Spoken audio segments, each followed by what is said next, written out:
आगे जाने के लिए कदम नहीं है, तिलक जी के कदम पीछे है, तो कदम भर कदम पीछे रहोगे क्या? इसलिए व्यक्ति के पीछे नहीं लगना। लेकिन अगर तुमको अपने विकास के लिए कोई उदाहरण आदर्श चाहिए ही व्यक्ति के रूप में, तो दो ही है तुम्हारे लिए, एक हनुमान जी है, दूसरी शिवाजी महाराज।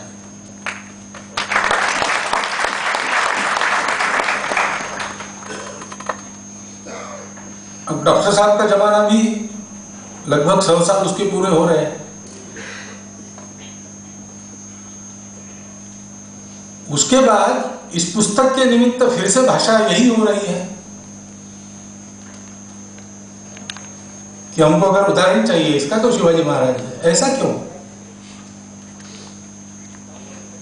400 साल हो गए, समय बदलता है, समय के साथ बहुत सी बातें बदलती है और बदलनी ही पड़ती है।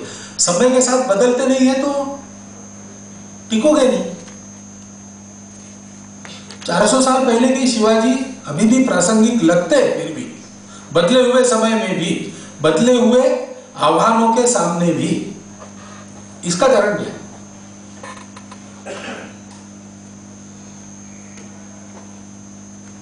चार सौ साल पहले की बात है।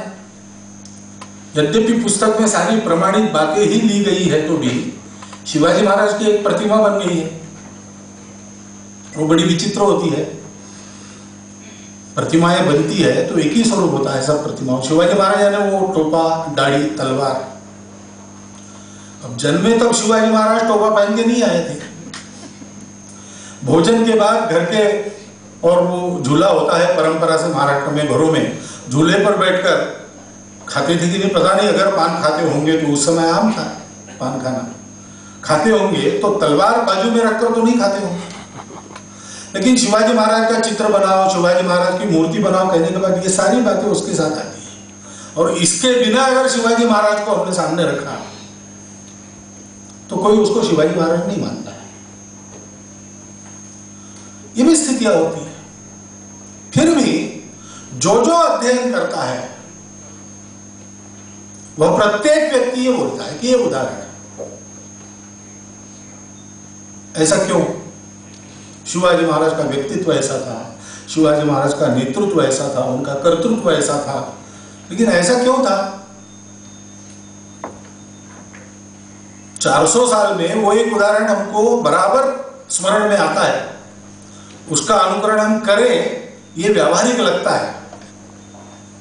व्यावहारिक है कि नहीं आपको पुस्तक से पता चलेगा, लेकिन लगता है।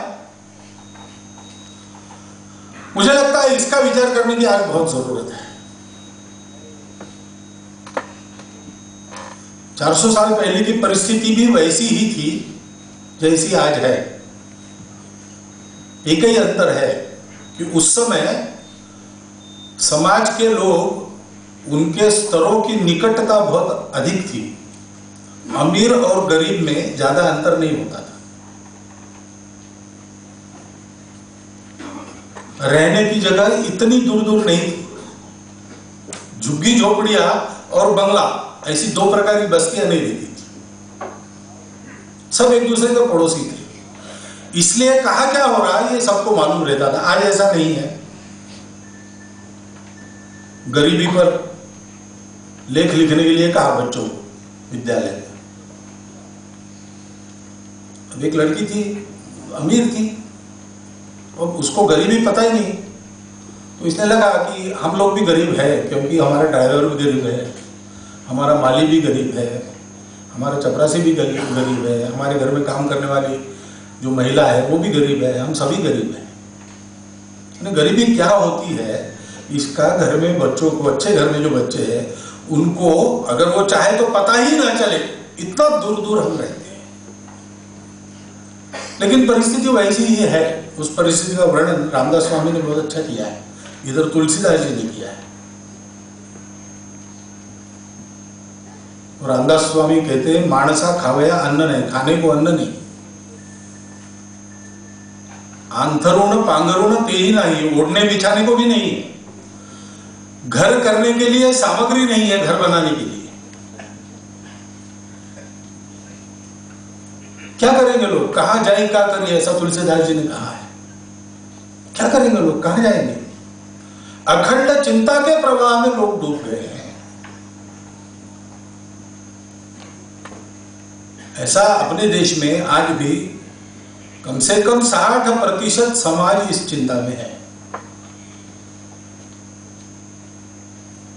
अशांति है, हिंसा है, विषमता है, भ्रष्टाचार है, सब है, उस समय भी था। और कहाँ जाए क्या करी, इसका उत्तर नहीं था। कहाँ जाना, किसको देखना, किसके पास जाना। आज भी समाज के मन में दुविधा है, किसके पास जाने, किसको कहे, कौन उपाय करेगा। कोई आशा स्थान दिखाई नहीं देता। इसका मतलब आशा स्थान है नहीं ऐसा नहीं, होते हैं। ऐसी स्थिति में ही शिवाजी महाराज इसी समाज में से निकले। होते हैं, दिखाई नहीं देते। वह परिस्थिति और आज की परिस्थिति एक ही अंतर है बस, हम परतंत्र नहीं हैं, हम स्वतंत्र हैं। हम अपना कारोबार खुद चलाते हैं, उसको बिगाड़ना चाहे बिगाड़ सकते हैं, सुधारना चाहे सुधार सकते हैं। शिवाजी महाराज के पास ये जो अनुकूलता थी वो नहीं थी। देश पराधीन था, मन पराधीन थे।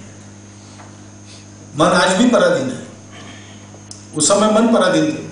शिवाजी महाराज का जब जन्म हुआ, उस घटना पर एक नाटक लिखा गया मराठी में, शिव संभव। उसमें प्रसंग है कि जिजामाता गर्भवती है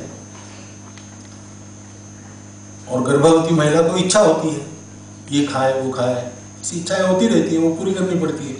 जैसे वो गर्भकाल में समय रहता है, कुछ दिनों का, कुछ महीनों का, उसको मराठी में डोहा देते हैं।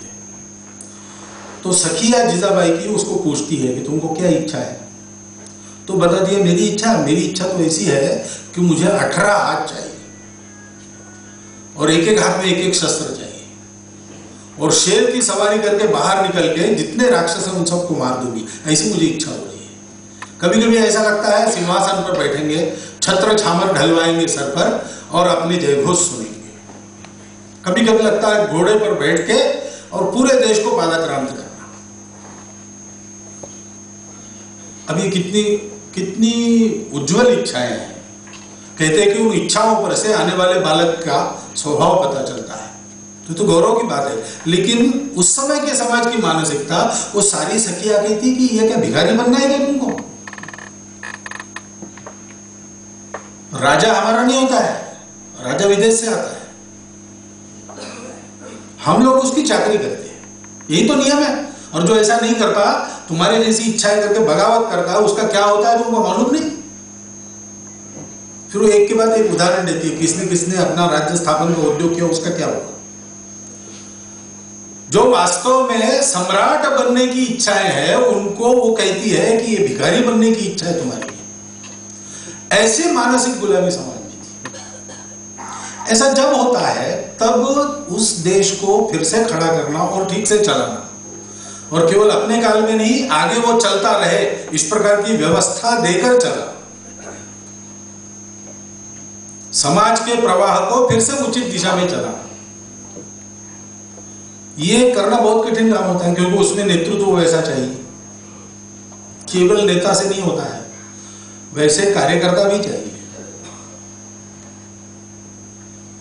काम तो कार्यकर्ता प्रत्यक्ष करेंगे मैदान पर, और नेता और कार्यकर्ता काम करेंगे तो भी तंत्र जो करना है उसके लिए उपयुक्त चाहिए। Square pegs in round holes, ऐसा अंग्रेजी में कहते हैं। ऐसा नहीं चलता है। देश को जिधर ले जाना है उसके लिए कौन सा अनुकूल तंत्र है, वो तंत्र चाहिए। नकल से काम नहीं चलता, नकल कभी भी नहीं चल सकती, कहीं भी नहीं चल सकती, किसी की भी नहीं चल सकती।